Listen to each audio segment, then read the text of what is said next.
கோவை மாவட்டம் மேட்டுப்பாளையம் சாலை சாய்பாபா கோவில் பகுதியில் உள்ள பள்ளி வாசலில் ஆயிரக்கணக்கான இஸ்லாமியர்கள் ஒரே இடத்தில் தொழுகை நடத்தி ரம்ஜான் பண்டிகையை கொண்டாடினர். கோவை மேட்டுப்பாளையம் சாலை சாய்பாபா கோவில் அருகே உள்ள பள்ளிவாசலில் இன்று ஆயிரக்கணக்கான இஸ்லாமியர்கள் தொழுகையில் ஈடுபட்டனர். இதனைத் தொடர்ந்து செய்தியாளர்களை சந்தித்து பேசிய பல்சமய நல்லுறவு இயக்கத்தின் தலைவர் முகமது ரஃபி கூறுகையில், இஸ்லாமியர்களின் புனித மாதமாக இந்த ரமலான் மாதம் கடைபிடிக்கப்பட்டு வருகின்றது. இஸ்லாமியர்களின் முக்கிய கடமைகளில் ஒன்றாக நோன்பு இருத்தல் கருதப்படுகிறது. இந்த ரமலான் மாதம் பசி, உணவு உள்ளிட்டவற்றை மறந்துவிட்டு தொழுகை ஒழுக்கத்தை கடைபிடிப்பதாக உள்ளது. பகலில் உணவு தண்ணீர் ஏதுமின்றி மாலையில் இப்தார் உணவுடன் நோன்பை துறப்பது வழக்கம்.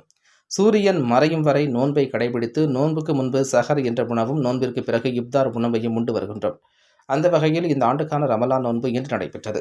இதனைத் தொடர்ந்து ஆயிரக்கணக்கான இஸ்லாமியர்கள் ஒரே இடத்தில் தொழுகை நடத்தும் நிகழ்ச்சி நடைபெற்றது என்றார். சாய்பாபா காலனி பகுதியில் மேட்டுப்பாளையம் ரோடு பள்ளிவாசலில் ரம்ஜான் சிறப்பு தொழுகை காலை 7 மணி முதல் கோயம்புத்தூரில் நடைபெற்று கொண்டிருக்கிறது. இந்த தொழுகையில் நாங்கள் 30 நாட்கள் நோன்பிருந்து இன்று நாங்கள் கொண்டாடி கொண்டு இருக்கின்றோம்.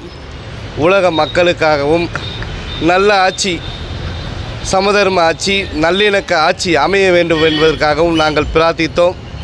எங்களுடைய நோக்கம் நாட்டில் சகோதரத்துவம், நல்லிணக்கம் மலர வேண்டும் என்பதற்காகத்தான் இந்த நாடு பூராவும் எதிர்பார்த்து கொண்டிருக்கின்றார்கள். இந்த நல்ல நாளில் நாங்கள் எல்லாம் பிரார்த்தனை செய்தோம். அனைத்து மக்களுக்காகவும் நாங்கள் பிரார்த்தனை செய்தோம்.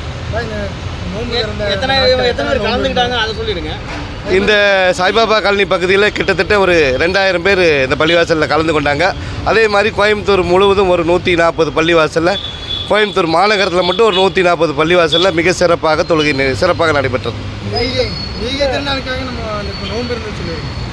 அது 30 நாட்கள் நோன்பு இருந்து இன்றைக்கி மிக சிறப்பாக ஏழைகள் இல்லா சமூகத்தை உருவாக்க வேண்டும் என்பதற்காக 2.5% ஜக்காத்தை கொடுத்து இன்று யாரும் பசியோடு இருக்கக்கூடாது.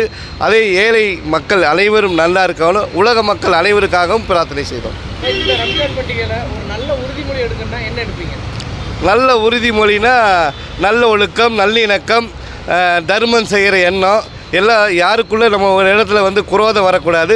நல்ல ஆட்சி மலர வேண்டும், சமதர்ம ஆட்சி, எல்லாத்துக்கான 140 கோடி மக்களுக்கான ஆட்சியை நாங்கள் உருவாக்குறதுக்காக இந்த இடத்துல உறுதிமொழி எடுக்கிறோம்.